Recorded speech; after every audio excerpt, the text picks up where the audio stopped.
Okay, we're already spiritual. It's not a matter of being spiritual. It's a matter of being who we are meant to be. As a spirit, understanding what it is to be human in without the judgment, without the this is good, this is bad, this is wrong, this is right.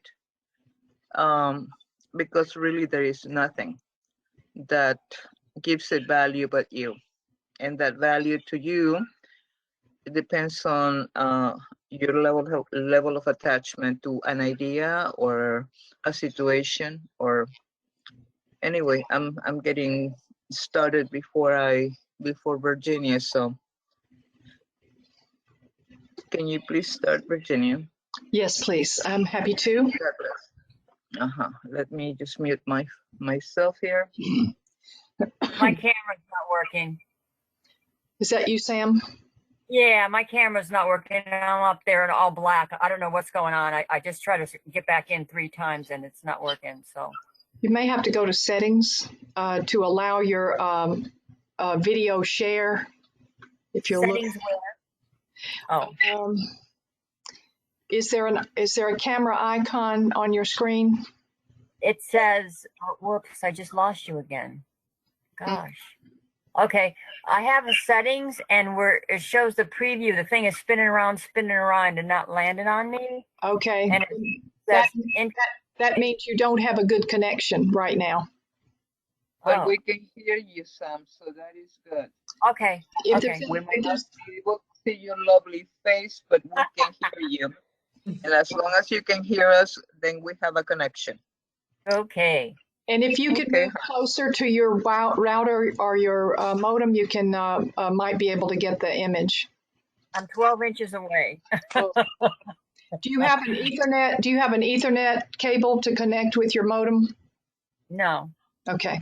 All right. Well, we're glad we've got your voice. Me too. Okay. So let's just take a few minutes now to center within. And I invite you to find that comfortable position, resting and allowing your weight of the body to be supported by the surface that you're sitting on or lying on. And just allow your body to relax, remembering that in this very moment, all is well. As we consciously set aside any concerns, any to-do list, and just allow ourselves to be fully present here and now. And I invite you to relax by taking 3 deep breaths down into the belly and exhaling each time with a sigh. Breathing down deeply, let the belly expand as you breathe in, filling the belly and the chest with air. And then as you exhale, exhale with a sigh.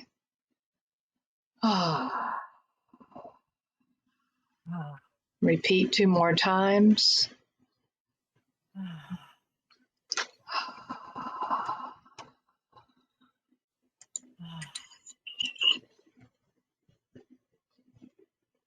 And then just allow the breath to find a natural rhythm.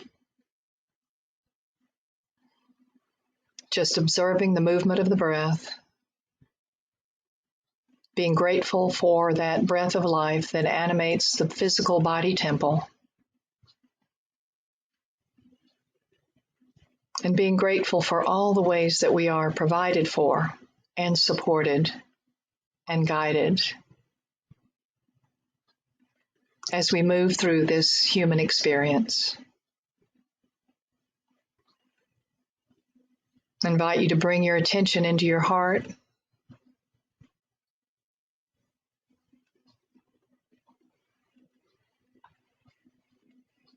And just remember that it is the spiritual center of your power and capacity of divine love.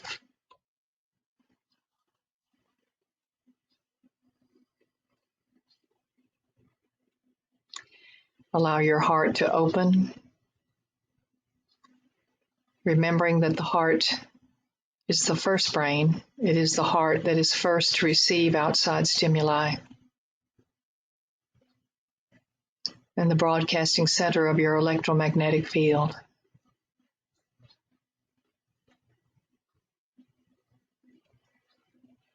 And now I invite you to bring your attention to the sixth chakra between your eyebrows. And you may want to visualize there a deep blue, lapis blue. This is the color of our third eye chakra, our intuition center.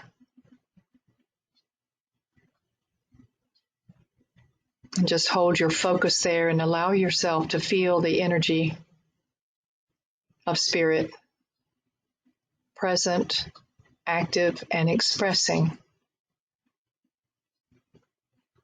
as your power of intuitive knowing that is not related to rationalization or to logic, but simply to spiritual truth. It is through this intuition center that we are able to see beyond appearances to understand everlasting truth. We are able to claim clarity for ourselves. And you may want to imagine now that you're breathing in and out of that center. Imagine the flow of breath coming in and going out, activating your intuition as you visualize or think about a deep blue color there, radiant,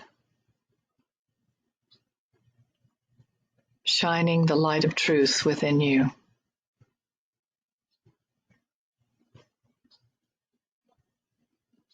And I invite you to allow these affirmations to become your thoughts.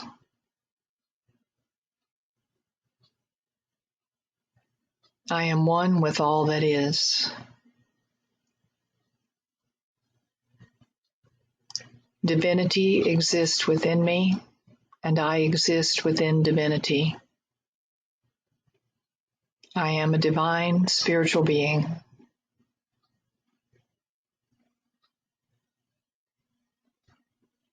My mind is one with the one mind.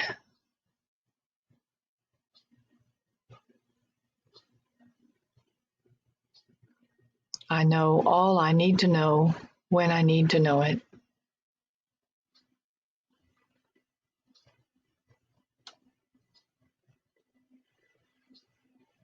The answers and clarity I seek are already there. And I am able to receive them as I let go of any limiting thoughts. I let go any doubt about knowing clearly. I let go of any fear of knowing truth.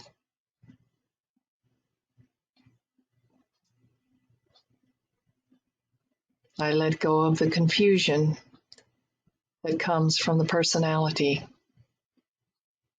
another form of fear.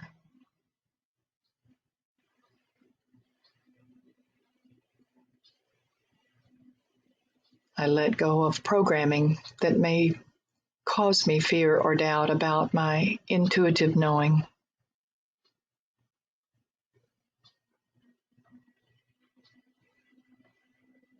In prayer and meditation, I align with the Christ mind, the one mind.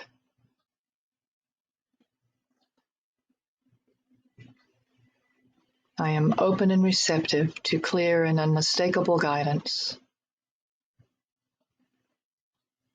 I open my mind and heart to spiritual knowing.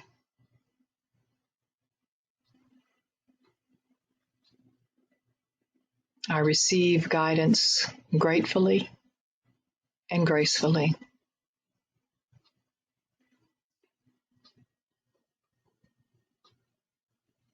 I am an intuitive being, able to know and understand the highest truth.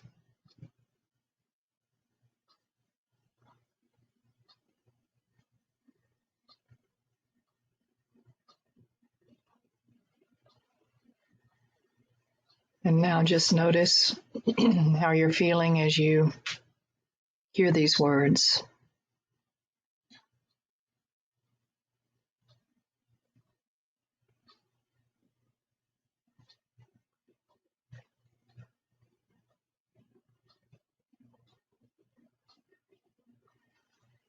We give thanks that we can take time to be open and receptive to intuitive knowing, knowing that it is for our good and for the good of all. And so it is. I invite you to take another deep breath.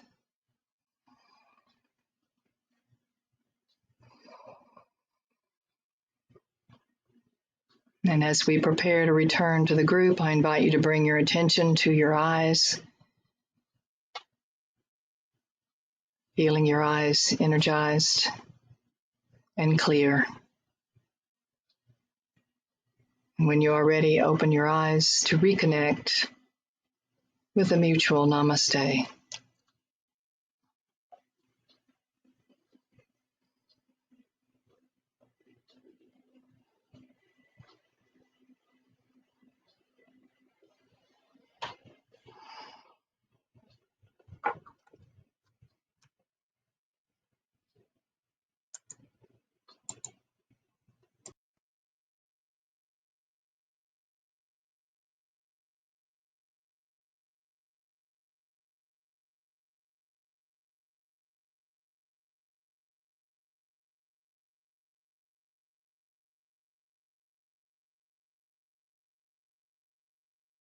Did I lose sound? I lost the rev. I can't hear it. No, I can see her. Oh, I muted myself so that Angie could speak. And my picture went away because I clicked something. Do you see me now? yeah. Yes. Sherry doesn't. Sherry, you're muted. Can you I only guys see 6 people anyway. Altogether we're 10 right now. Okay. So can you see us? Can you hear me? Can you hear Virginia? Virginia, talk. Okay. Can you hear me, Sherry? Okay. Great. Sam, can you hear us? Yes, I can. Okay, thank you. can All you right. guys hear me? This is Diane. Yes, Diane. Okay. Let's see. I'm trying to I have been asking you specific questions leading to a specific understanding. And they have to do with how do you get to know people better. So there is somebody put this out. It's a study of 36 questions that help you think better, 36 questions that help you fall in love, 36 questions that, whatever the subject, and you just add it to it. And you work with that. But today I cannot find myself. Okay, I found it. 1 second here.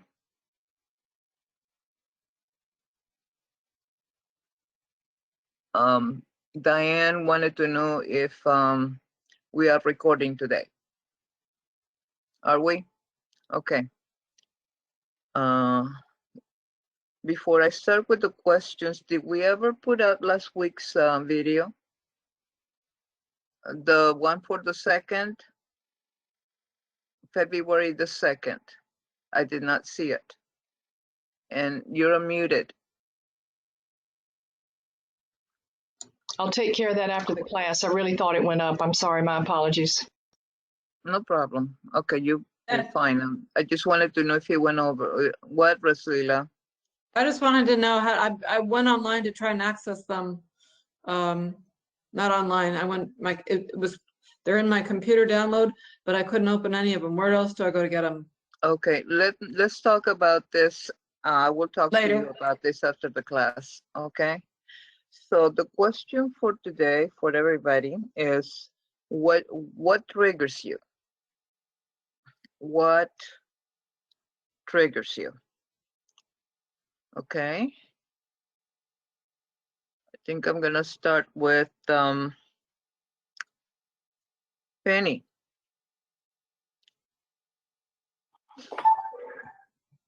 I don't understand your question. Triggers you to do what?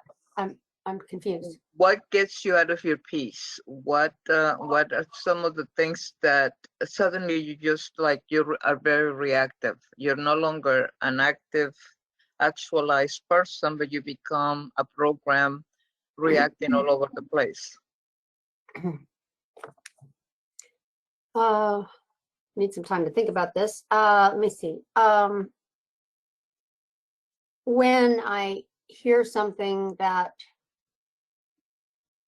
is opposite of what I believe is true, when I hear something that doesn't resonate with me, that rubs me the wrong way. Yeah, that's what I'm asking for. What rubs you the wrong way? Oh, What triggers you? well, I said if I hear something, especially when people seem to be, well, see, I get into the when I get into the rational, logical, and I see this doesn't make any, it's not logical for something to happen, or it's not rational for someone to say something like that.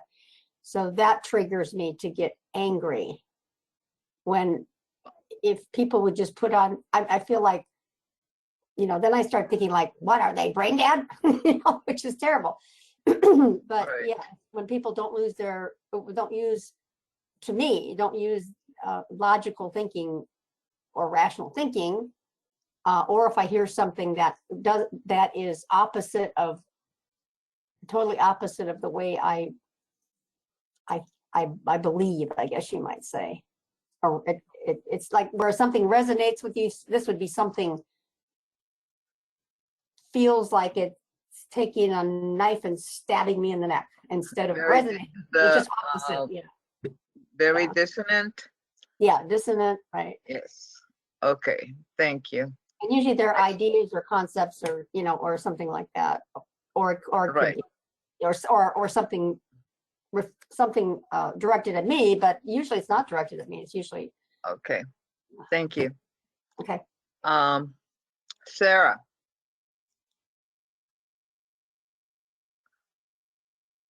I would say I get my go-to thing is I get defensive when I feel like someone thinks I wronged them, or when I feel like somebody is saying I did something wrong, and I might go to defensive anger, or when I feel being attacked, which is all related to victimhood. Okay. Thank you. Sam. Here I am. I had to step away for a minute. I missed the question. The question is what triggers you? What gets you off your piece? Someone speaking to me in a extremely loud voice, raising their voice for no reason, that kind of gets me off. Like a pet peeve kind of thing. Okay. I guess talking to someone and they take a phone call or they're obviously turn their head and break up that concentration in a one-to-one conversation. And for myself, when my brain flies into negative self-talk like that, with a snap of the finger, and having to reprogram myself to get back over, because it happens quickly, usually in the morning.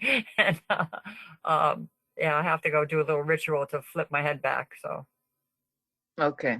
Thank you, Sam. you're welcome. Sherry.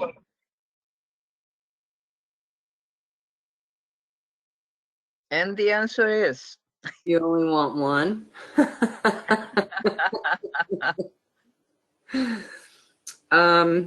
Meanness. I've been jotting this down. When I see people or people are mean to me, or I see people being mean to others, cruelty of any kind.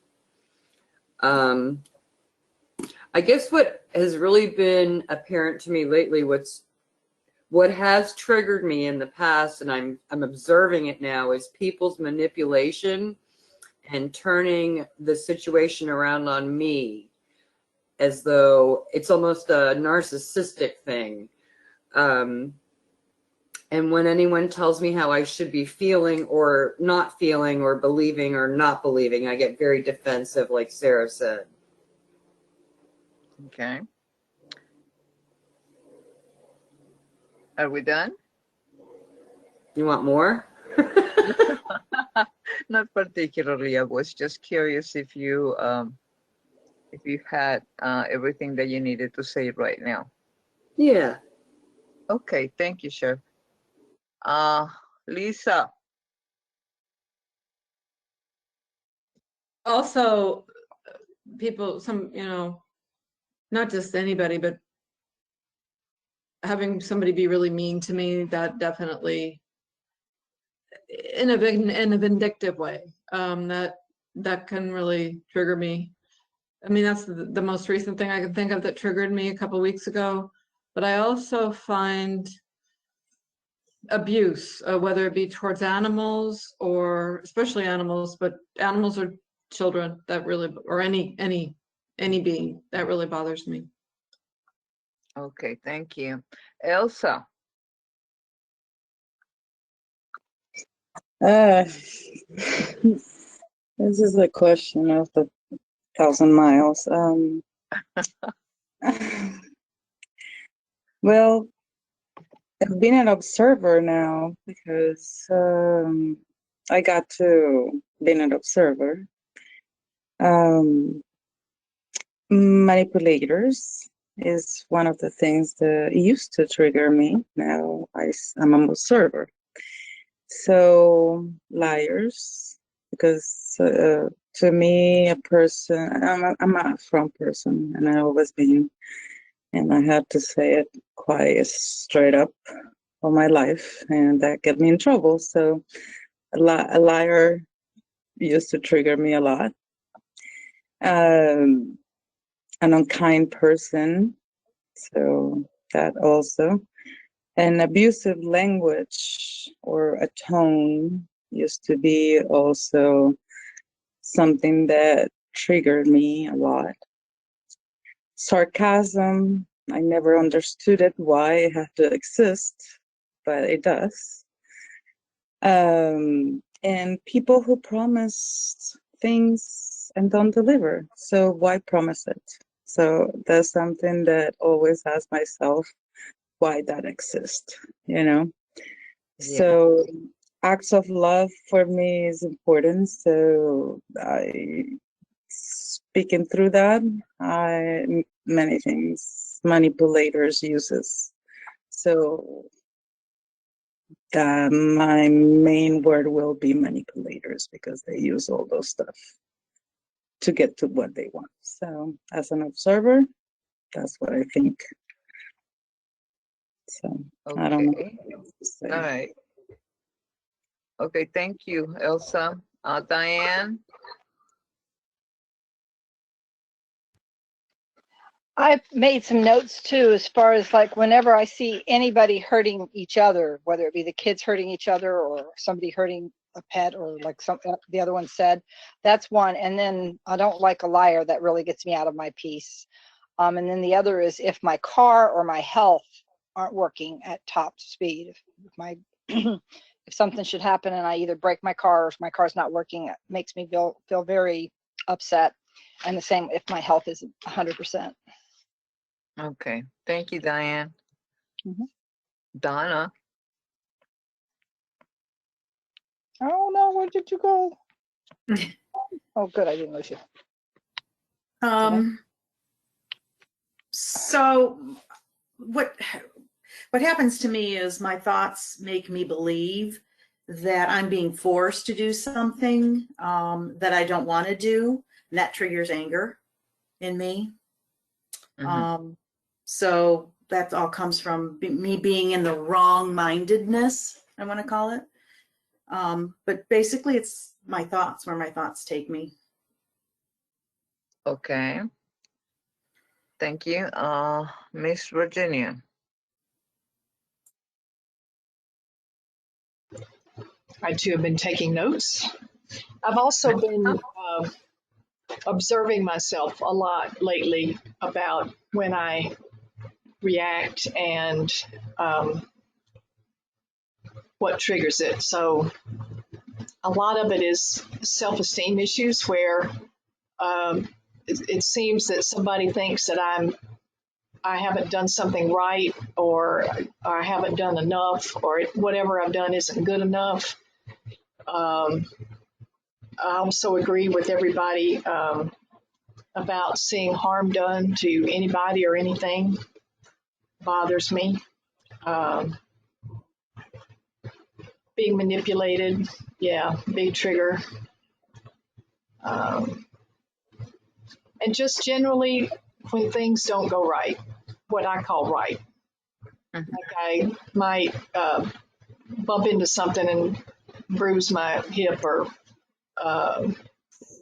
last week the CD tray came out of I don't know why the CD tray popped out of the tower of my computer, and I turned to get up from the computer and the thing gashed my leg. That upset me. Things like that, little stuff like that. Like, okay, I feel like everything's attacking me. So the victim mode, like Sarah said. Okay. And it's not all the time. You know, sometimes I'm okay with it and sometimes I'm not. That's the really weird thing. And I'm sure it is related to the state of mind I'm in. I know that it's related to the state of mind I'm in when these things happen. Okay. Can I add one more to mine, since I had to be first? Okay. In Yeah. addition to cruelty to animals and children and elderly and so forth, which I agree with many of the individuals who said that, I also have this problem of I'm very task oriented, and if I set my mind to getting my task list done within a certain period of time and somebody messes up my task list because they want me to do something, or they don't come when they're supposed to come, or to the door, or whatever, I get really upset because I'm somebody's messing up my to-do list. So Because they didn't follow your script, huh? they don't follow my script. They're not following. Very good, Angie. They're not following my script. Okay. Thank you. For myself, I find it annoying that I can upset myself about being upset. Something will make me upset, and I'm more upset that I'm upset. That I'm not supposed to be reacting that way. So, or that I'm not supposed to be doing something, or and then I get mad when people don't fulfill my expectations. How dare they? I have certain things like Penny said, and I have certain slots, and if you don't fit in the slot, I want to say get out of the way, but I mean, of course, because I am already upset, otherwise I would never think that. But in those instances, it's like, okay, I have to watch myself, because then I get angry at me for being angry or for being upset or whatever, for whatever caused the upset. But it usually has to come back right to me. So that's why I get upset, because I cannot put it out there. I have to come back to me. And I much rather put it out there. It's a lot easier to just point the finger and say, you did this. You did it, and get stuck with it, because of course I'm perfect, but not everybody agrees with that with me, unfortunately. So that's where we're at with are triggers. So that was one of the subjects I was going to talk about, but I'm not talking about that. The question was that, though. Just so you can see how things triggers us, including what we're saying right now. Okay. We are going through a massive emotional purging right now. A lot of you, and I'm not saying all of you, so please don't, you know, some of us are going through things right now. Some other people are going to go through things, and some people already did. So, right now, there's a lot that you may be suffering or struggling or feeling like it's worse than it has ever been. Or how am I going to get through? How am I going to get through this? Our guides, because I had a congregation of guides last night or this morning. I want to remind you that our guides have been showing me a lot of pain, emotional pain. I'm talking about throughout the world. I'm not talking about just this particular group. Emotional pain of sadness, depression. So I am speaking to those of you that are feeling it right now, deeply. Okay? I'm not talking to somebody who's not feeling any of this, that are so totally up, in ascension that this cannot touch you. And I want to remind you that you're not alone. And I want to remind you that this is part of the process of evolving. It's part of the process. Is you cannot get away from that, that you're evolving. You, meaning your human experience, your human journey, your human body. And you need to know that none of this is you. None of it. Are you listening to me? None of this is you. When we start stepping out of the illusion that we are emotions, or the emotion, or the illusion that we are thoughts, or the illusion that we are beliefs, the illusion that we are our behaviors, what we do, when we start to step out of that, it is an uncomfortable growth spurt because we haven't been there yet. We haven't been free yet. We haven't been sovereign. We have not been released from the illusion that we are everything other than what we are right here, right now, which is consciousness, which is light, which is love, which is choice, which is creator. And so when we start breaking out of that illusion, it can feel like you're alone. It can feel like you don't know what to do or how to be. Seriously. It can be overwhelming when we are faced with new experiences, which is what we are faced with right now, of an entire human collective collapsing. If you're wondering why we have so much heaviness, is the collective collapsing.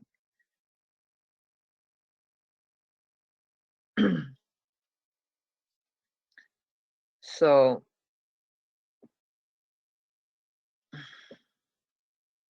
do you understand what I mean when I say the collective is collapsing? Please. The collective, okay.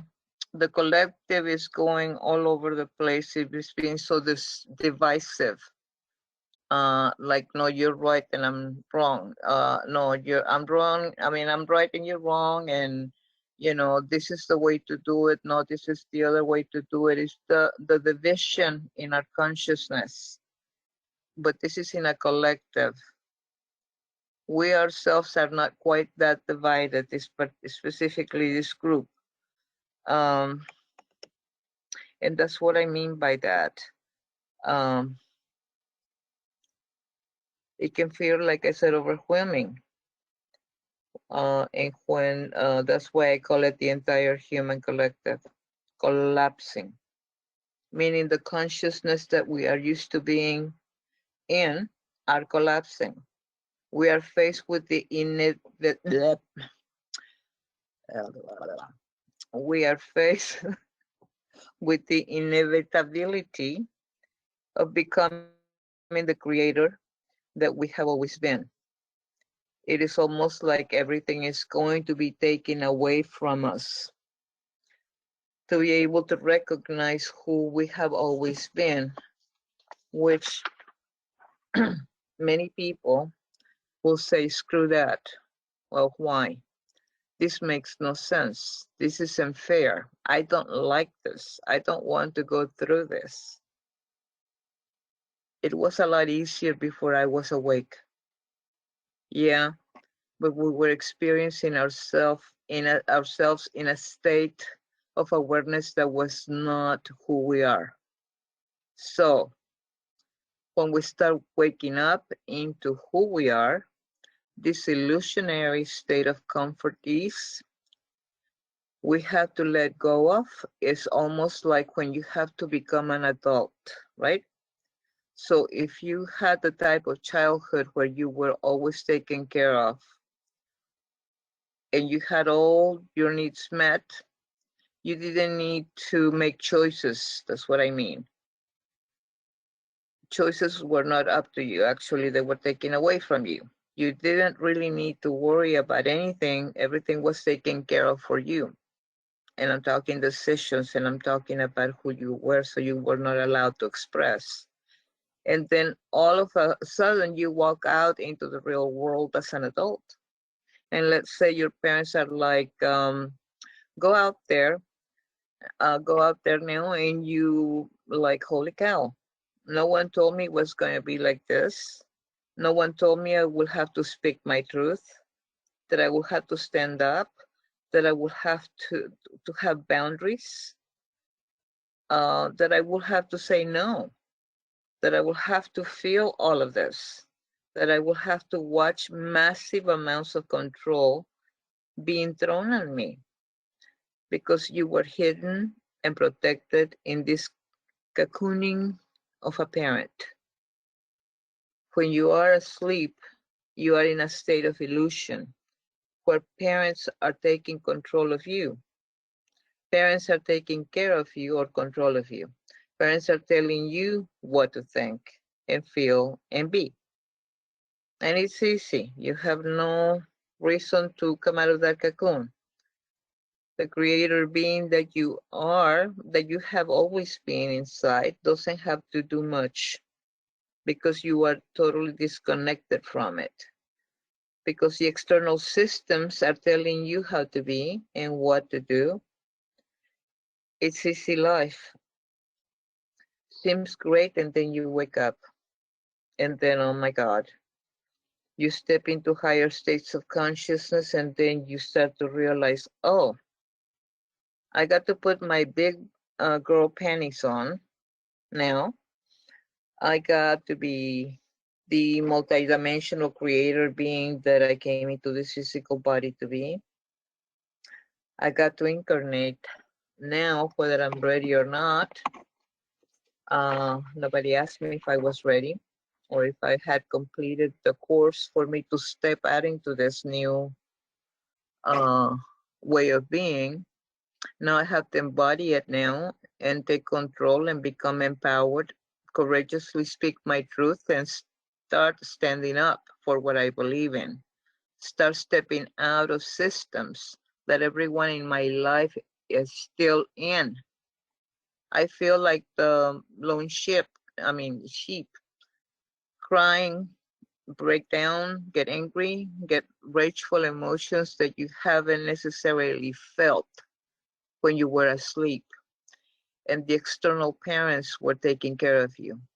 You didn't have to worry about anything. It was the illusion that everything was fine. Everything was great, but when you when we step into what people have called the new earth or heaven on earth, when we step into that, which is already here right now, we step into our sovereignty right here, right now. Yeah, right? Everything comes back here. We take self-responsibility for every experience, reality, emotion, thought, belief, and behavior. We are no longer, we no longer get to throw it on anyone else. And then we have temper tantrums. I don't like this. This feels uncomfortable. And yet it is the most freeing, beautiful, magical, mystical gift that we are being given in this now moment. Therefore, you are here. Can you detach from your emotional states and remember that feeling, emotion is just part of the experience of experiencing the human journey? Feeling those thoughts are just part of the human journey. Feeling the behaviors are just part of the human journey. And what you and I are in is in the now moment. It's like a pressure cooker where we are learning how to step out of what we have been conditioned to be in, while we still stand in what we have been conditioned to be in. I'm repeating myself. We don't get to leave this. So because I repeated it, I need to know what I just said.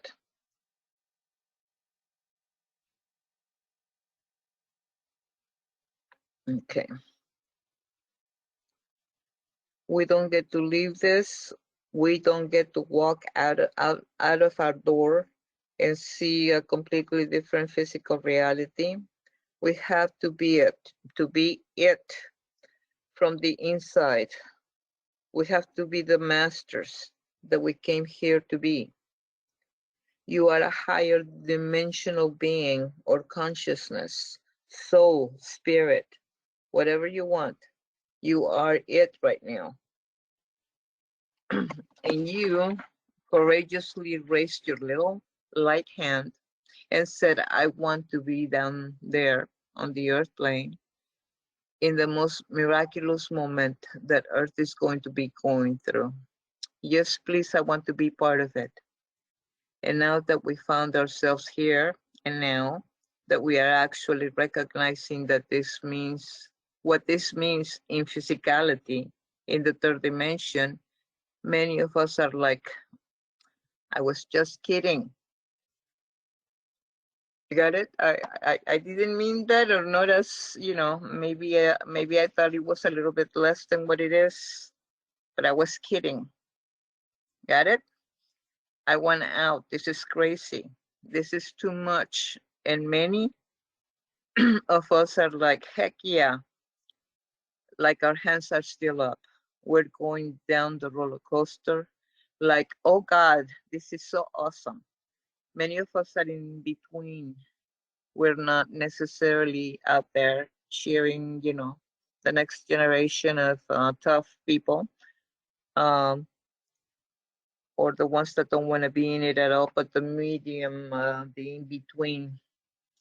I want to remind you right now, please remember, please tap into your remembrance right now that every single thing that is happening in the external is designed and is divine. And it is exactly how we shift an entire human collective. There is nothing dangerous about it. There is nothing bad about this. You remember this. This memory is in your cells. It's in your DNA. It's in you. And we as light in physical form as energy are and will continue to shift this entire human collective into heaven and earth.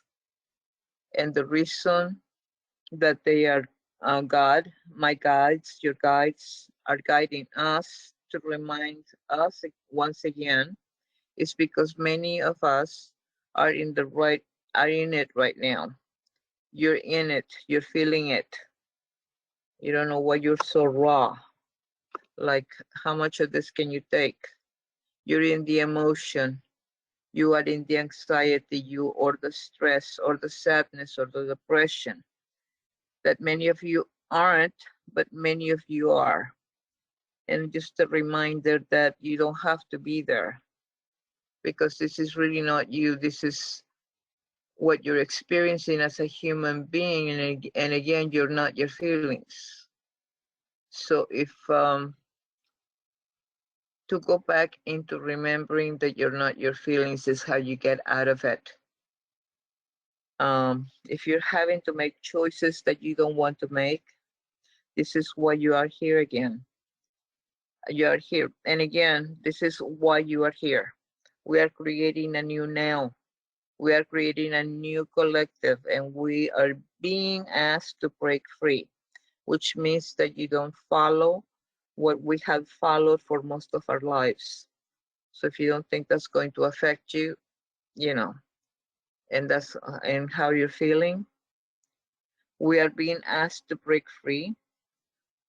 And again, I'm repeating, which means that you don't follow what we had followed for most of our lives. When you step into new states of consciousness, new ways of being, it's going to feel a little odd, uncomfortable, strange, different.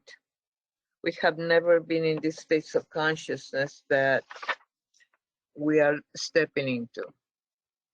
We have never been in them in this physical form. We have never said no to authority figures the way that we are doing it now. We have never spoken truths the way that we're speaking them now. We have never been censored so much the way that we're being censored now. We have never seen such a unified divide. The word seems like an oxymoron, unified divide. So it's uncanny. We haven't seen so much unified divide as we are right now because we are shifting. This is for the sole purpose of pulling an entire human collective into higher states, into a completely different dimensional field. And the more we can continue to remind ourselves that there is nothing wrong with you, there is really nothing wrong with what is occurring externally. You are not your emotions, you are not your thoughts, you are not your behaviors or your beliefs. You are going to be asked to speak up more, to stand up more, to shine your light, where some people don't want that light shining too brightly because then they get to see themselves and then they get irate. That you shone so much light, but that is who you are and that's what you came here to do, to shine your light, love more, to have more compassion and empathy. These are called higher states of consciousness. If we continue to allow ourselves to believe that we are this third dimensional field that we are in, this third dimensional matrix, this third dimensional consciousness is just going to take a lot longer to move through it if you take the third dimension as your home base. This third dimension consciousness is just going to take longer, like I said. I am not that which I see in the external. And I'm so used to looking at the external because the external is what gave me the way out, the escape. If I look out and look at what is happening, whether it is financially, economically, politically, if I look at all the systems, I can always point my fingers out and says, you did this, you're responsible. And that is the reason why, we're so messed up. That really is a very hard place to be, to now having all those excuses be gone. That no matter what it is, bothering you is yours. It comes from you. It's not coming from the outside. You're using the outside to throw that out there so you can disown it and be able not to feel what you are feeling. You are, in essence, escaping your feelings. You don't want to face you and your feelings. And unfortunately, that's what happens. I need water. Hold on.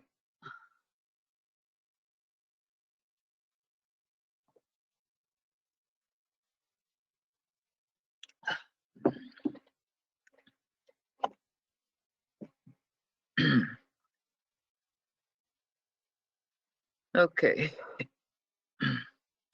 The more that we can continue to remind ourselves that there is nothing wrong with us, there is nothing wrong at any level with what is occurring externally.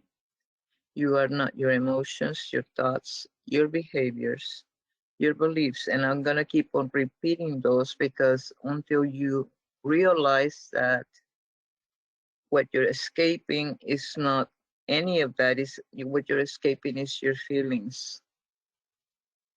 And so you will try to escape at any cost, to not to feel what you feel, because you're afraid of fear, because you're afraid of being wrong. And if you really look at the fears are a lot less to deal with than what is actually scaring you. There's nothing really there that can scare you because you're none of that. But until you begin to disassociate from that, then you're trapped. But the trap is you made that trap. Recognize that you made that trap, and because you made it, you can disarm it, you can dissolve it. That empowers you. When you're trying to say, I'm at the mercy of this, then you have already resigned to be in the third dimension.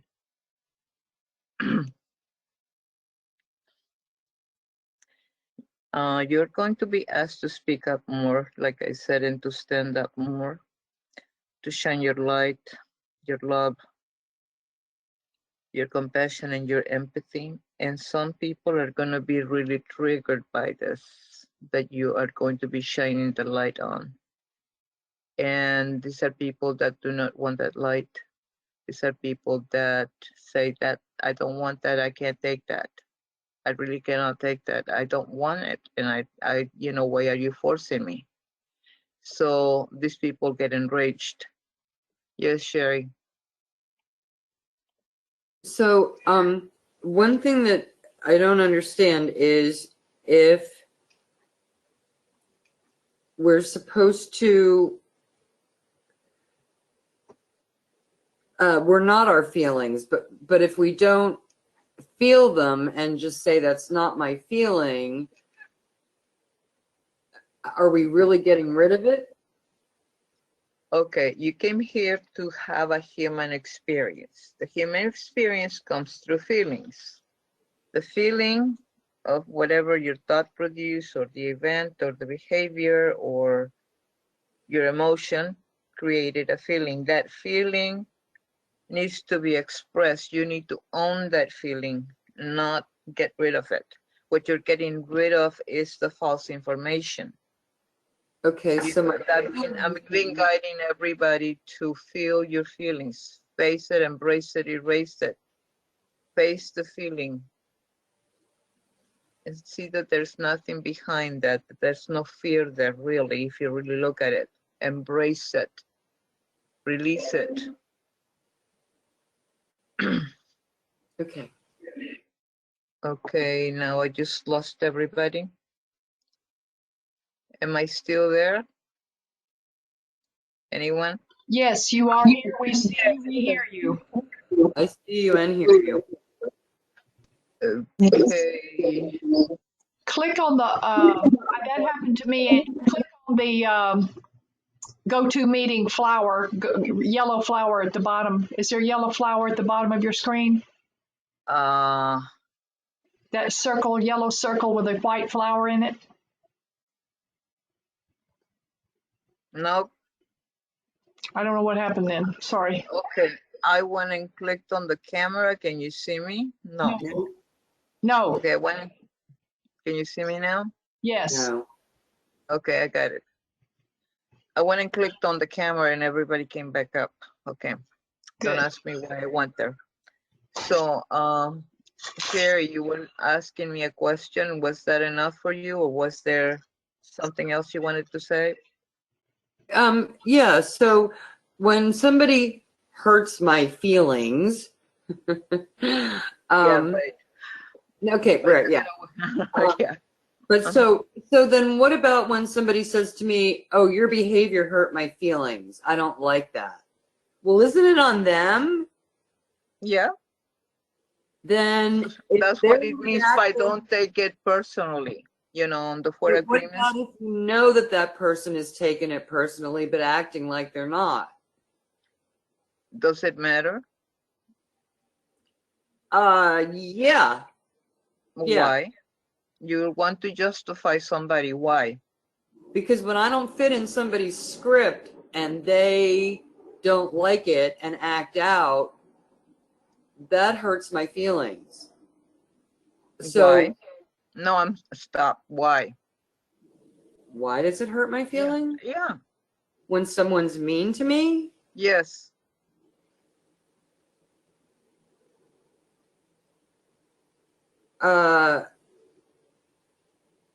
Because I am a gentle, kind human being who does not need to be treated that way. And I won't be treated So that way.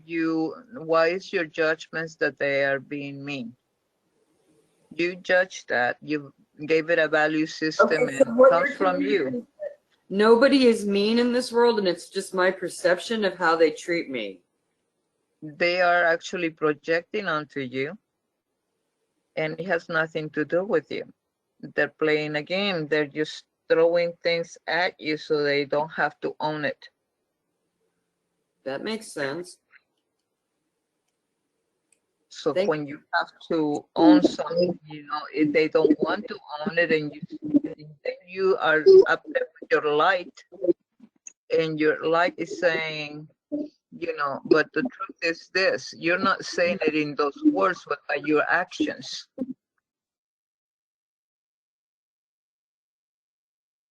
Okay. Got it? Got it. Okay. Anybody? Oh, yes, Virginia. The way I understand it too is that I know the Course in Miracles says, you know, if you're offended, you've allowed yourself to be offended. That anytime that we are triggered by somebody else's action, it's a reflection of something we are unconsciously already holding about ourselves. What somebody else is doing has nothing to do with you. Regardless of okay, Sherry, you're in mute. Sherry, I want to hear you. I don't get it. What, that you cannot give up that they are mean? No. I mean, there are people that are just downright ugly and mean, and I don't think there's anything in me that is vibrating on that level. Did I say that there was? What you're vibrating to is your emotional state according to somebody else's actions are. That's an external thing that you're reacting to. You're not reacting to you. You're reacting to an external factor. What we're asking you to do is to look within you. Why is this bothering me? And Don't look at them. And if the answer is I just keep walking into the lion's den because that's who they are, then that's my truth. Right. Got it. Okay. Yes, Penny. I can kind of understand how, I can't understand how, where if we are hurt by someone, it's how we're reacting. And so we can just choose again and react differently. But I'm a little concerned about if we hurt somebody else and Can They, you really hurt somebody else? And I'm well, not I know talking you stab that's how somebody. they're reacting. I'm talking about when you're mature enough, you're not going to consciously go out there and hurt somebody. We have more restraint than that. So we're saying that I'm saying I'm probably not mature right now, so No, I may still hurt people. Because I mean, no, there's times when I think, oh, I could have said that. no. If or I could have somebody done that. tells you that they hurt because of something you did, Mhm. that's a wrong statement. You do not have that power over them. Oh, I know, but still, I You could have. have no. You wish to have that power. But don't we want to try to improve relationships by looking at ourselves and saying, hey, I could have said or done that differently, and there would have been a different Well, reaction. okay. I'm asking you not to judge yourself, because what you're doing is you're going into the, okay, what did I do wrong, or how can I change that, or how can I? That's a form of control. It comes under the heading of control. I want to control how somebody feels, and I want them to feel better. That in your mind, that's how you described it. That's following your script. I want them to follow my script onto how they should behave, because they're not behaving in a manner that I consider peaceful to me. And they should have the peace that I demand that they have. And that's control. I know, but I still, if the person tells you, if you hadn't have said or done that, I would have felt differently, then I still think we have to be, since we're still in the third dimension, I mean, maybe if I was in the fifth dimension, I wouldn't even have to think about it. I wouldn't have made that mistake or No, because even if you were in the 12th dimension, that person might have been hurt, regardless of what you said or didn't say, because that's what they're looking for. They're still blaming things externally. It's not your fault. So I guess all the self-help on relationships and all those questions you were talking about this morning are a bunch of hooey. I mean, when you said what 39 questions as to how to improve relationships or whatever, I don't know what you were talking about at the very beginning. So then all that stuff means nothing, because why we don't have to worry about improving ourselves, because we're really saying, well, right. But at that point, when you're trying to look at those questions, you're looking at you, not at you personally. The questions are for you to you. Okay. Okay. Sarah. I like to look at it. One way that's been helpful for me is looking at it in a way of power and control. Like, if someone's mean to me, or if someone approaches me in a way that doesn't resonate and that I don't like, I don't want to be reactionary and give that person my power. Exactly. That's so the point. I make a conscious effort to say, this person is not someone I choose to want to interact with. I don't want to give them my power.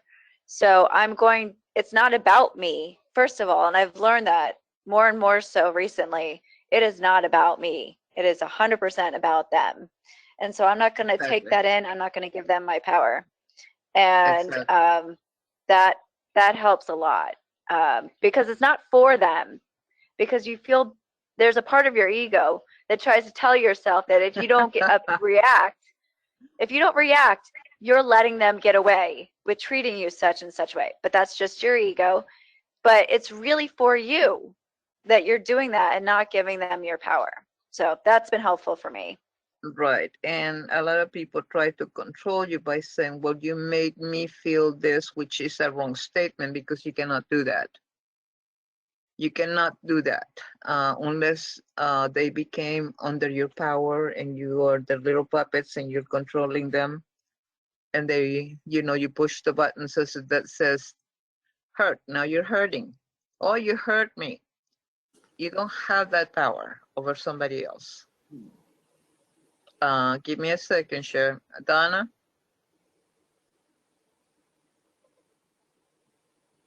Well, I don't know if Sherry wants to talk about, I'm just going to change the subject because I have a different question.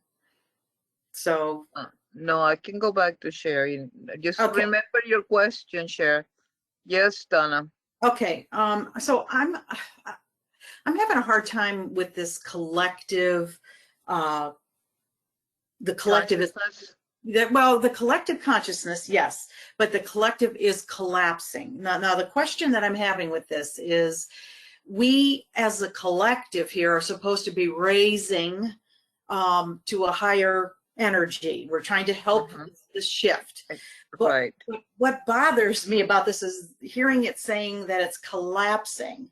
So is I'm that talking about the third dimension. okay? So the third dimension. Okay, that clears that up That's then. what I said. The human, Okay. collective, not the spiritual mandate. No. We Okay. have, So we're not only these little people. We're in the millions. Okay. We came here specifically at this time to affect this world, and there are certain leaders that will get people there. Okay. And the more that they own their sovereignty, the more that they become empowered, because it's not out there again, it's here, it's us. Yeah. Everything else is an escape. Yes. So I guess what are you okay, so is it a directive in the third dimension? Is it a directive that they're following that is creating this division? Everybody has free will. Okay. Yes. And not everybody wants to give up their non-responsibility. Not the responsibility, but their non-responsibility. I They're understand. wanting to direct it outwardly. So it's a lot easier to look out and say, oh, look at this guy and look at what he did or didn't do, or, or look at this woman, or, or the mother or whoever. And, that becomes too external to be true to you. So instead of looking out there, you go, okay, why is this resonating in this dissonant manner in my system? Because I am determined to want a reason and an excuse. The more that you want a justification is the more trapped you are into that. And you are there by choice. So the moment that you realize that you are not those feelings, then you can rapidly move away from them and say, okay, give to Caesar what is Caesar's, and, I keep what is mine. Very few people understand that phrase, but okay. Anything else, Anna? Well, so it's like I look around. Okay, there's so much going on right now. And, I look at it and go, geez, this is just crazy. It's crazy insane. Why don't people realize that? That's what I keep asking myself. Why don't people realize that this is all craziness? Because they don't seem to. They just don't seem to recognize it. And so I feel like sometimes I'm like, am I the only one that really sees the truth here? Am I the only one? And I'm sure I'm not. I'm sure I'm not. I can guarantee you you're not. Okay, because even people in this group will tell you that. Even people in this group will tell you that. Yeah. I just find it to be hard sometimes to overlook it and to know my truth when I'm getting slammed with this third dimensional. I'm going to call it crap. It's crap. Okay. This is the highest form of non-duality there is. Okay. Got it. Yes, Penny. And it makes wait a minute. Wait, because I was going back to Sherry. I just want to say one comment for Don, and it makes me want to go back into that cocoon you were talking about originally. It doesn't want me to. Okay. To go You forward. can make a comment now, but you cannot ask me the question, okay? Okay.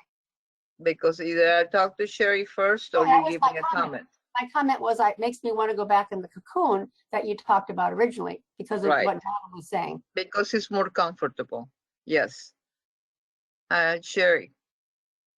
Okay, so the big question for me is, what do I change in me? How do I change in me that attracts people thinking they can be mean to me, they can treat me offhandedly, even be outrightly ugly? The only thing that you can change in you is your attitude that, or your belief that somebody can hurt you. So nobody can hurt my feelings. No, And I can't hurt anybody else's feelings. So if I no. do too bad, deal with it? Mm-hmm. Really? Really. And where does that go along with? Oh, that doesn't See, seem spiritual. remember, we still want to project out and say, you know, as long as I can project out and you can change or you can do this or what can I do with me? You're still looking out there, so you're not mean to me. You're still a control on the outwardly, not necessarily a person, but okay, I don't want people to treat me in a specific way because it unsettles me, because certain actions unsettle me. Work on your actions that unsettle you. Work on the things that make you feel dissonant. And there again, if I'm in control of that and this situation is not of my making, do I just walk away? Sure. Okay. I mean, I wouldn't stay there and, you know, somebody was throwing stones at me. I mean, even Jesus ran from the people that were throwing stones. So people You that are know? emotionally abusive, I can walk away from. Yes, you're supposed to. Okay, thank you. Okay. Nobody wants to be the receiver of somebody's rage or somebody's anger or somebody's, you know, I can bring a light in and say, look, I'm not there. I'm not going to play that game. I don't want to play that game. I'm not open for you to come and play that game with me. But then you cannot open the door again and said, oh, I know you're always, you know, but I know that sometimes you can, the 10% that you can be nice, I'm trying to open that door for you. But the 90% of the rest, you open the door 100% or you shut it.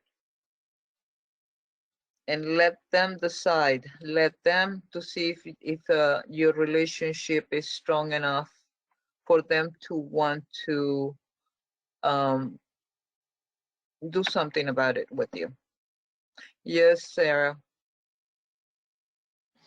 I was hoping you could speak a little bit more. I feel like you got cut off there about when you're I'm going not to be even called halfway. to speak your truth, and that there are going to be people around you that are angered by that. Yes, I think I I have someone. already mentioned that twice. Yeah, I think I have someone very close proximity to me physically that is the case, and I guess I'm not. My question goes to like, how do you relate and coexist around people like that don't want to see your light if they physically live near you? Right. Let's say somebody in your circle or around, and somebody that you have a relationship, regardless of what type of relationship, and you really want to keep them there to be in your circle. Either you, because the problem is you. Again, the problem is you. Is do you need to show? Do you need to speak that, or are you trying to control the other person to change their mind and see things the way you see them? Is that a question? Yes. I think at this point I'm not trying to change their minds because they're a little crazy and there's no changing their mind. Okay. So So I've left that boat a long time ago. okay. So if it doesn't matter, then there's no problem. Well, just we have to physically coexist, I guess. And I don't know if my mere presence or me saying and being my truth and acting my truth is going to anger him. Uh-huh. And I Well, physically cannot escape him right. because he's my Okay. neighbor. Mhm. Okay. Do you feel unsafe? A Or do little you feel bit, just, yeah. or is it all mouth? Is it mouth or is it more like rage, like wanting to get physical on his side? Both. Both. Okay, then, Yeah. um, disassociate. Like, I'm your neighbor, but I'm not willing to be in a position where I have to be wrong in order for you to be right, or me right in order for you to be wrong. And because I don't want to fight, I'm not going to participate. The healthy choice here is not to participate in any discussion. Hmm. Okay. None. And the reason for that is because evidently you feel threatened, and the other person, you feel that may be not safe for Yes. you physically. So why put yourself in that, at, to those extremes? You don't need to. Okay. It's just a matter of stepping back. Okay. If somebody's a threat to you, emotionally, mentally, or physically, step Mhm. back. That's not a game you want to play. It's for your own sanity. It's for your own health and wholeness. Somebody once is so disruptive that they have to create all this chaos. Let them be with their chaos, but you don't have to participate. You don't have to play the game. Mm. You really don't. Thank you. But you feel somehow that you have to. It's my definitely my ego that feels that I have to, because I don't want to feel weak or look, you know. Okay, that's your So ego. So just let that's it go. totally my ego. Yeah. Exactly. Okay, thank you. All right. Were you still saying something, Cher? No. Okay. So going back to the story,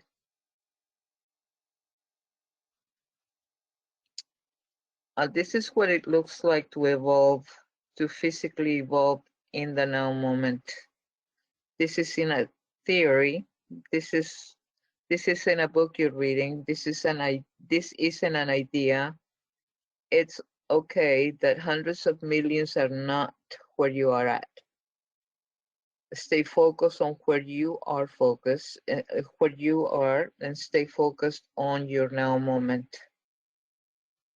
Um, the less you can beat yourself up, the easier this will be. Stop beating yourself up. Stop if you're doing it. Stop. It's counterproductive. It's not something you truly want to do. Um, you don't deserve it. You don't deserve it. Do you know who you are? Do you remember who you are? There's nothing wrong with anything that's happening right now. Nothing. Your freedom is here. Your light is here. Your remembrance is here. Your knowingness is here. Your love and compassion and empathy are here. Your choice is here. Everything is here. And you also get to have all the human emotions around it. It is the trying to control, for you not to feel the emotions. That's the problem. That's what's creating all of your cellular memory. It's what's creating all the blocks.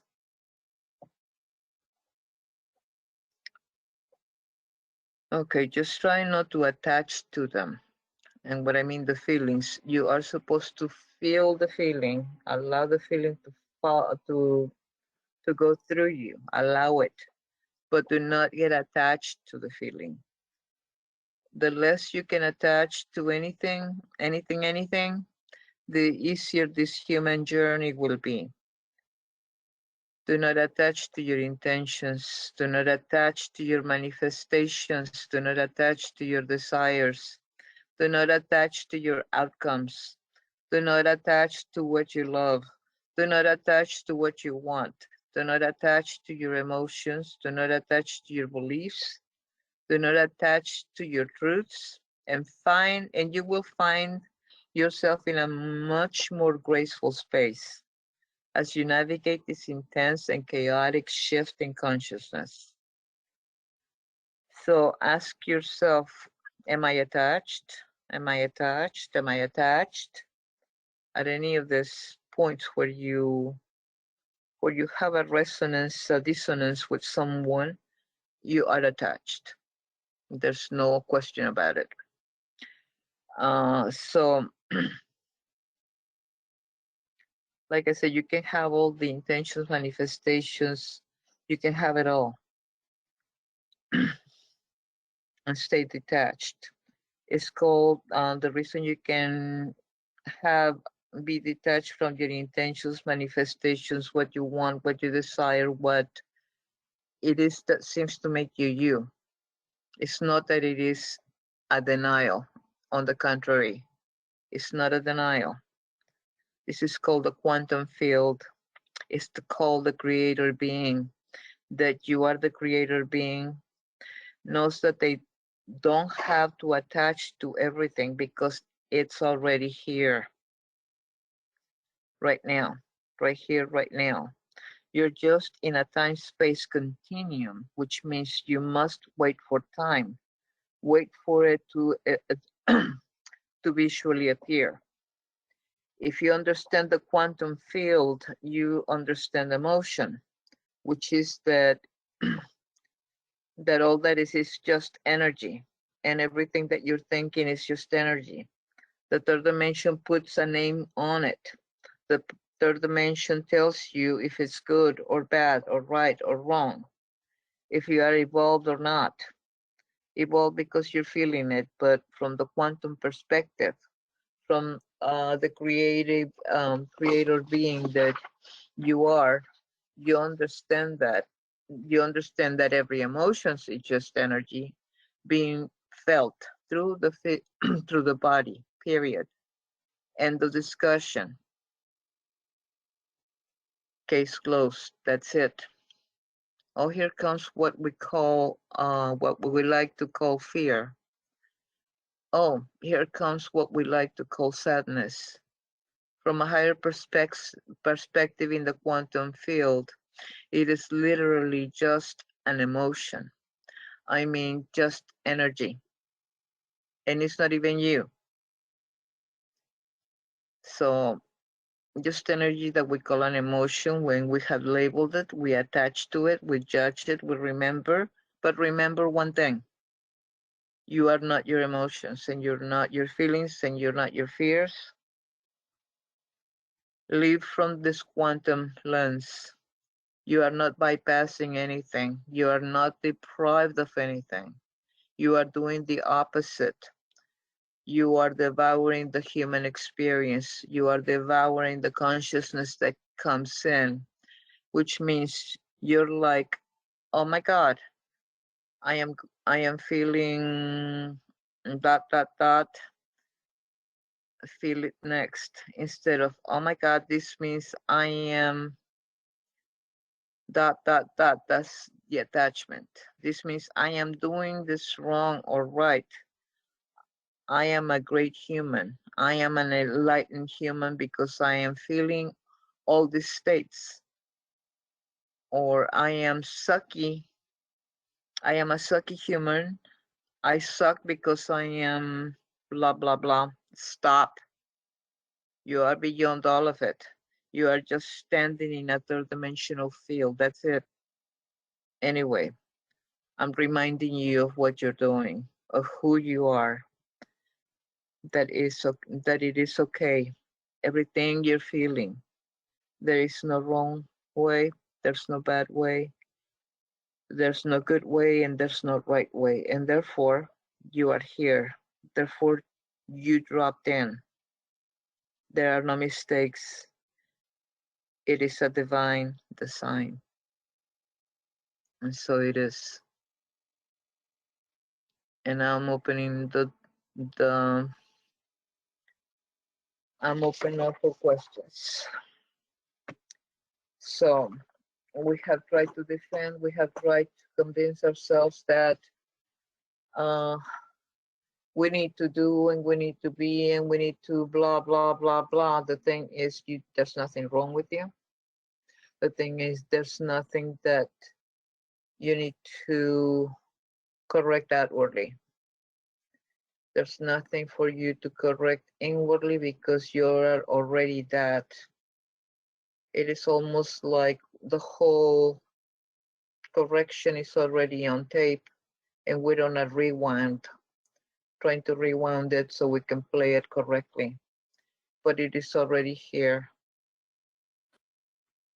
Those that can hear me, those that understand what I'm saying, you are already standing in the field that you want to be in. Your ego is trying to convince you that you have to correct certain things, that somehow your behavior is wrong, that somehow their behavior is wrong, that somehow you know better, and that somehow they know better. And the thing is, there's nothing wrong with you. There's nothing wrong with them. We all choose and we all play. Learn to play the game where you become free. The truth sets you free, but it's you have to choose it.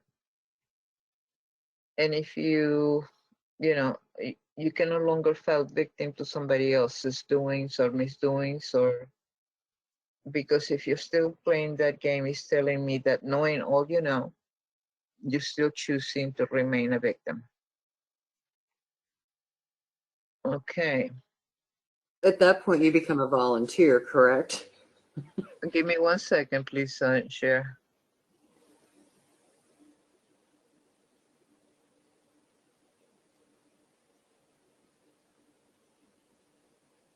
Thank you for waiting for me. What did you say? Oh, I don't know, something offhand. But I did have one thing to say, and that is, speak your truth. You've reiterated that, and I have been, and I find that it does not help me win friends and influence people. Do you want that over? Do you want that over being peaceful and free? And but my point is this: if I love someone enough and trust them enough to speak my truth, and they reject me because of it, oh well, that's still my truth, and I'll deal with the heartache of no, your truth is your truth. You cannot have a heartache. Nobody can give you a heartache. You're giving yourself a heartache if you have one. It still falls back on you.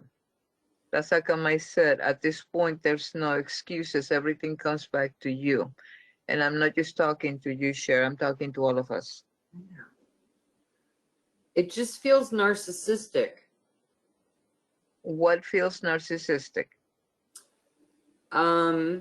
When people don't feel the need to apologize, make amends, discuss the elephant in the room, or belittle you for, or try, that's the thing, trying to make me feel that my truth is not my truth. Okay, then I'm saying somebody's trying to condition you, and why would you be around people that try to condition you? Right. And so that's what I'm saying is that when it's a lonely existence. There is almost 8 billion people out there. A lonely existence comes just by the lack of imagination and limitation in your own mind. Right, like family no longer being close. With whoever, whether it's family, friends, relatives, acquaintances, it doesn't matter who, they are going to make you shine, because you cannot help but to try to escape the feelings because they're uncomfortable. Because, you know, again, we're trying to escape feelings of uncomfortability. This is our problem, and this is why we have so much cellular memory that makes us very reactive.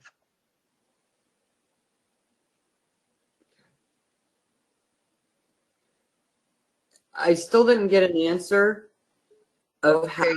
what do I change in myself, a concrete answer to stop attracting that. You're not going to stop the world from being what the world is. You can stop, you know, because you're still trying to control outward things. You cannot do that. The world will be what the world is. What you are is what you choose to be. Okay, so to speak my truth then, when someone is being disrespectful to me, is saying, hey, that's disrespectful to me and I'm not going to have it. Whatever you want to say. I'm asking, I don't know how to do this. This is... You can say, okay, you know, I feel that every time that you are trying to change my point of view, and that is my point of view, and you have no right to tell me how to think or what is right or wrong for me, because I have not rights and not wrongs, and I will not accept that as a truth for me. Now I will no longer continue discussing this topic. If you want to respect me, fine. If not, please lose my phone number. Okay, great. Thank you. Thank you. That was a concrete answer I needed. Thank you. I mean, I can't tell you what to do. That's your choice. You're putting me in a position where I have to tell you what to do, but it's not. It's my thought. It's how I think. This is how I will handle something like that, but not necessarily how everybody else will handle it. But if that works for you, I'm happy. Well, no. The comment was made to me that, well, I guess I can respect your views even though you're stupid.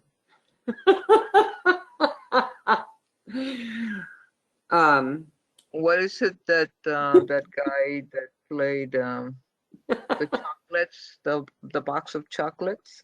Oh, Forrest. Yeah, Forrest Gump just goes, stupid is a stupid, you know. Yeah, you know what I'm saying. Thank But you. no, it's not worth your effort. It's not worth the pain. This has nothing to do with you. It's about how somebody wants you to behave. It's control. Okay. You're no longer the puppet you used to be, and they're having a tantrum. And I'm not fitting their script anymore. That's what I'm saying. You're no longer the puppet. Thank you. Thank you. Yeah.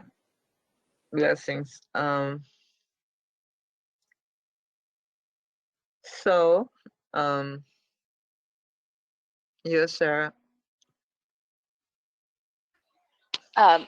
When you were talking about not being attached to anything whatsoever, it really made me think of the analogy of like living your life as the observer. Like, as the observer, you are not attached to outcomes and to feelings or anything like that. And where does Okay. that fit into the human experience of like experiencing life. I said don't be attached because the things are already here. There's no need for the attachment. If you know how the quantum field works, you know that you don't need to be attached because what you want already exists and it's already Exists. there. When you know that in your heart, the quicker it comes, as long as there's not a contradiction that, oh my God, I must have done something wrong. Oh my God, did I say that right? Oh my God, did I? What did I do to make it, we need to get off the center stage of, yes, we are creators. Yes, everything that I want is already in the quantum field. How do I manifest that without being attached to it? Is because I know it already exists. And if I don't disrupt that knowing, if I don't doubt that knowing, then the faster it comes to me. But the moment that I go into the third dimension and I said, I wonder if, or did I do everything right, or did I forget to say something? Did I forget? What did I not do? Or have I done everything I can do? And all this questioning begins. And when the questioning begins, you need to remind yourself that that's no longer you, that's your ego playing. Okay, playing the guilt game. The guilt and the game, the guilt. So, like I always said, in quoting the Course in Miracles, is we are attracted to guilt. And unfortunately, that is mostly true for this group that we're now leaving that behind. The more that we come into grips of our own responsibility and our own not trying to control others because they should see things the way I see them, and the way I see them, they're okay. Yes, they're okay for me. Might not be okay for them, and I'm okay with that. They don't hurt me by thinking that they might choose something else. My ego might want to defend that and said, well, I don't know what to do because, so many people are thinking that, and the other half the world is thinking this. And is that you really? No, that's your ego playing right there, trying to continue the divide. Yes, Penny. You were talking at the very beginning about we're having this emotional purging, and it's part of the process of evolving. And I know this has a lot to do with ego, but a couple days ago, I had this terrible situation where all I could think about is when my wanting to be in control caused well, let's say disruption, or was not effective. It was not an effective way to behave. I went through all these. I started going through these scenarios, like at work, when I was at work, when I was with friends and family, when I was, at meetings. I mean, I couldn't. Almost like this. It was a very strange situation because I was almost like this videotape was in my head, and it was playing, and I couldn't get it to stop.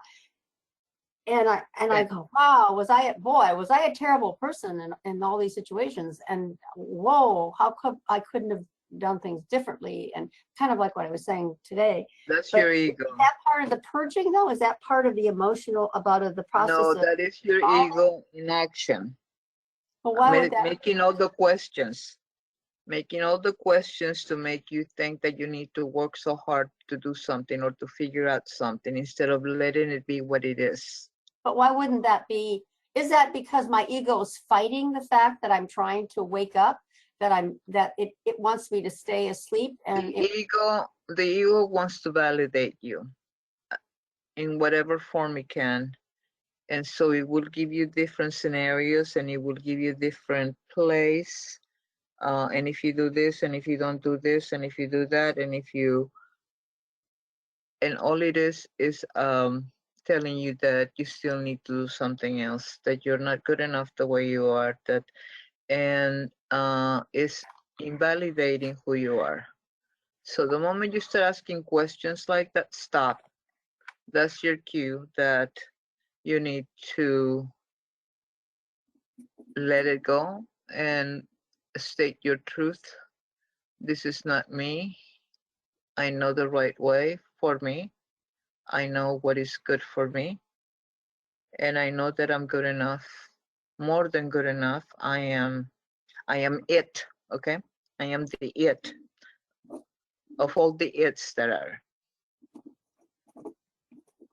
I just wondered what would start that. That's why I thought when you said we're going through a emotional purging, maybe that was part of. Right, because right now there's the big divide is not so much out there as it is here. The ego is saying you need to protect yourself, you need to anticipate, you need to control. And spirit's saying, I got it handled, it's already done. You are whole and complete. I see nothing, I see no deficits. You're more than enough, you are wholeness. I don't know how much more I can say that you are more than enough. Okay.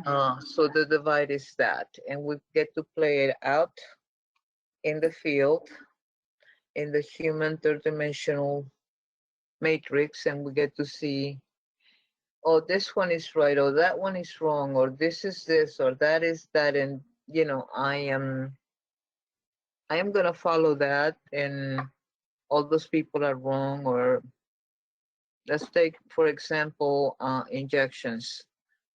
I am going to take an injection. Are you taking injections? No, no, no, don't take them. Okay, wait a minute. I am taking the injections because I want to take the injections. I feel more comfortable taking the injection than not taking it. And that may override your fear of you not taking it. You do what you want to, and I'm going to do what I want because this is what I feel. Make sure that you're not talking from fear. Make sure that your choices are not based on fear, but that they're based on the clarity of who you are, in the wholeness of who you are. Because your wholeness will talk to you and will say what is good for you. Might not be good for somebody else, might be good for me. What is my spirit telling me?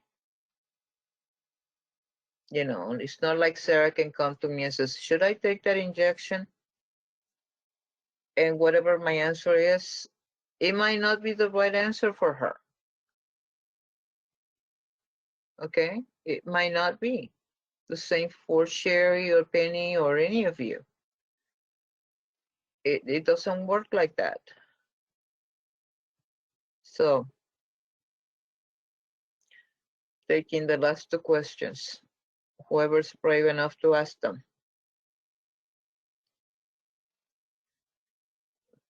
It requires that you're brave, that you be brave. It really does. We went through a lot of things in a very short time.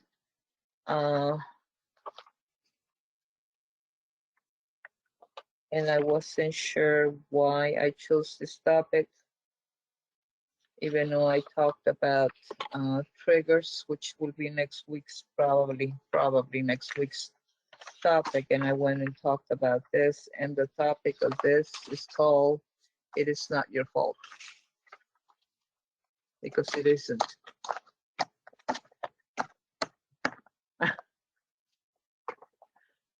Okay, Lisa, you haven't asked many questions today. Speak up. I really don't have many questions. I enjoyed listening to everybody. Let's see. Let me ask a question.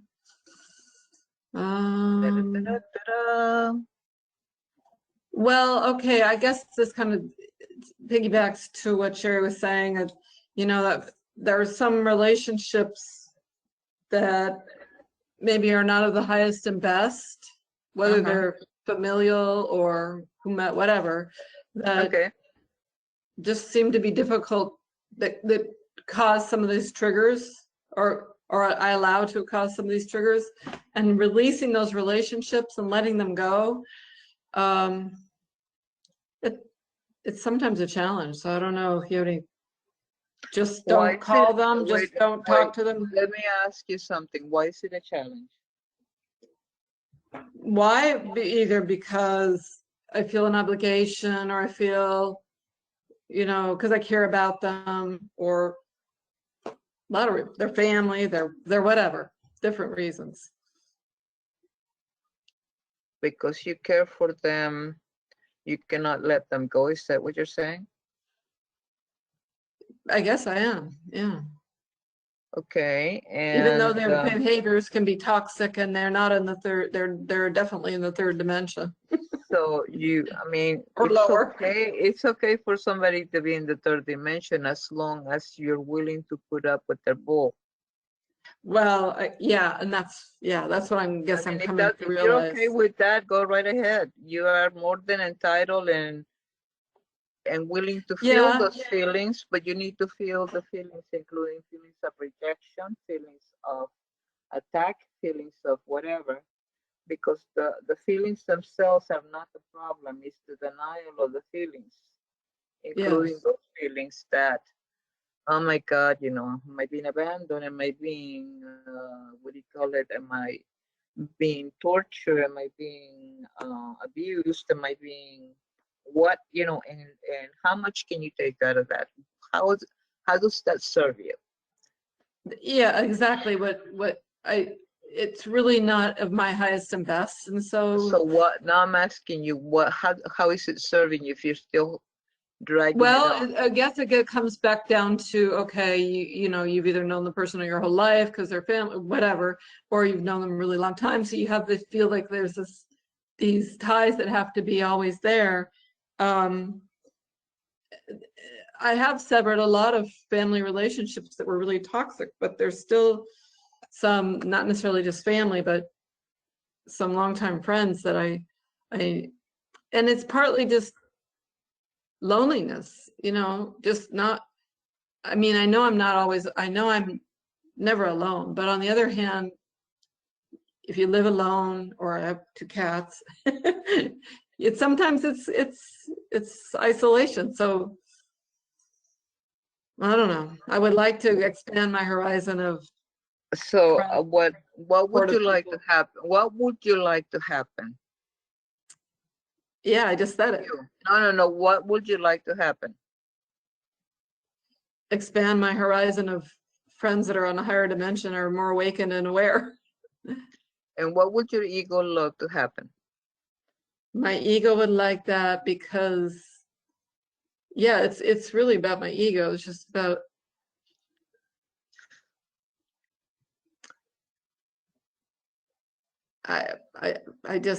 when you grow up with dozens of siblings and friends, and I'm used to having a lot of people around me. And What? they've done that, yes. Yeah. And I Grew up know, with a lot of people around me yeah. every day. And yeah. So what do I really want? I guess what I really want is to have the time that I am spending with human beings, whoever those beings are. I want it to be really high quality, fun, laughter, higher, non-egoic kind of conversations and experiences. I'd like it to be more awakened states of consciousness. Okay, and that's your ego talking, by the way. I know it is. I know that. I know. I'm trying to put it in the room. Let it have its own little room. But I want you to know that what we think are the most altruistic things are not necessarily there. Okay, girls. Thank you. Yes, in your heart, yes. Go ahead and mute yourself, Lisa. Thank you. Thank you. Yes. Okay. I want you to take in a deep breath and close your eyes. I want you to feel your hands on your heart chakra. I want you to know that this is a center of energy. What we call the heart chakra is not the heart. It is a circle of energy. All of your chakras, all of them, have a brain of their own and have a heart of their own. But the main connection to the central heart is located in the heart region of our physical bodies. When we put our hands here, we are getting in touch with our internal self, with our inner being. What that means is that it is already connected to the wholeness of who I am. Not that my heart is the wholeness, but it is in the physical. It is the more attached to the oneness that we are. It is the one sense where we feel it the most. We are attached everywhere, but this is where we feel the ultimate connection of who we are. When we put our hands on our heart, we expand our toroidal field. We expand our heart cocoon. And by putting our hands here, our cocoon expands exponentially. That can go out past the planet into the universe. It has no beginning and no end. When you take a breath, you're connecting to everyone.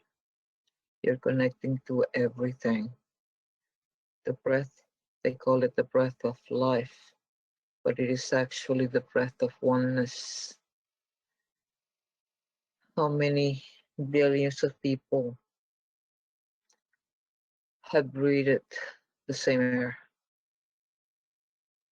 How many trees have cleansed this air, the same air, daily? We are thoroughly connected,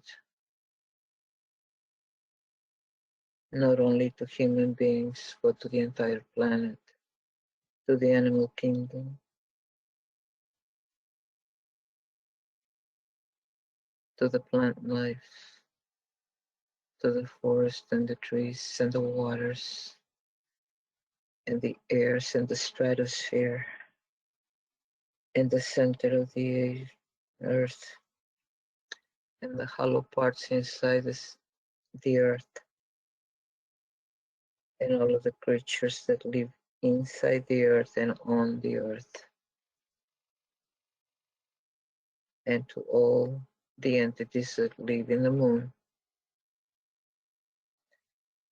that are right now healing, aiding our healing, aiding our guidance. It is the closest form of a moon, closest thing to our planet. There's millions and millions of beings that are helping us right now. Angels and archangels, masters, lords and ladies, energy beings, light beings, the masters of all the lights, the masters of all the frequency, the masters of all the sound, the masters of the infinite awareness. I am connecting us all to the remembrance, to all that we are, to all that we can tap into, If you think you're limited to this body, you're not understanding things correctly. To think that you cannot do something, you're not understanding that you are more than this. That within you exists the energy that created galaxies and worlds and universes, and that's still creating them. Every time we envision ourselves creating something, the universe expands, regardless of what it is, because nobody has expressed like you have through your imagination, through your visualization. Once the idea is out there, somebody else and the powers that be come and make it into a reality.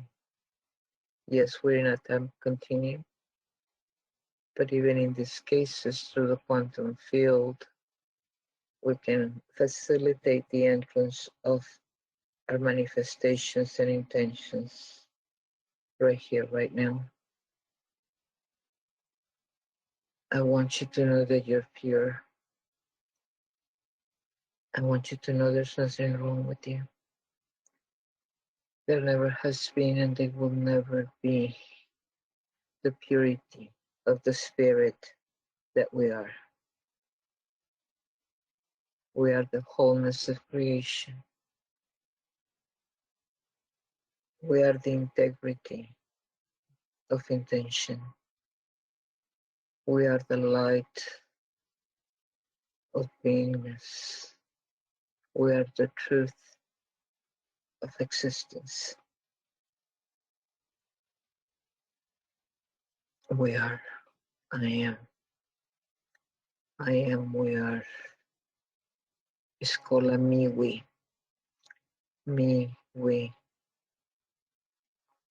It's me and it's we. It's not I and you. It's us. The idea of oneness, or the idea of individuality, not of oneness, but the idea of individuality, of one, is incomplete. Oneness, yes. One and individual, never. That has never been your truth. I'm asking you to reach higher, into the higher aspects of all that you are. And remember at this quantum field that the universe is waiting for you to ask so it can provide it for you. I want you to feel good because that's who you are. I want you to feel great because you are the greatness of all. And I want you to feel healthy because you're the wholeness of the universe. Actually, of the universes. You are the spirit of truth, of light. You are the soul, the oversoul. They cannot be separated by anyone or anything. And so I leave you knowing the unlimitedness or the limitedness of your beingness. And so it is. Amen.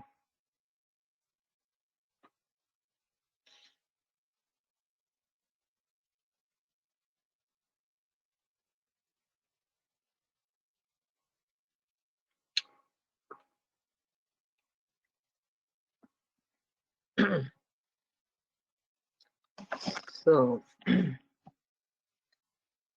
are we all back? Sam, are you back? Yes, I am. Elsa, are you back?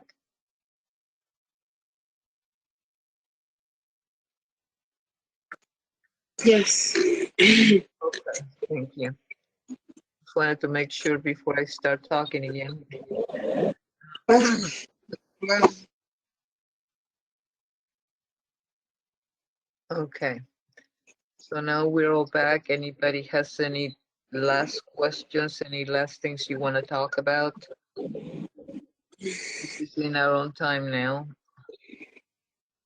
Elsa, will you do me a favor and mute your mic? Sure. Thank you. It is the most quiet I have seen you guys in a while. Oh my God. And I have the biggest stalkers in this room. All at once, all here. We're all here. Wow. That's because we're feeling all that energy. The stuff floating around, that heaviness, it's stuck to us today. It kept our mouths shut. Yes, Lisa. You were gonna, I don't know if you want to wait till everybody leaves, but you were gonna give me the information about accessing past recordings. Are you going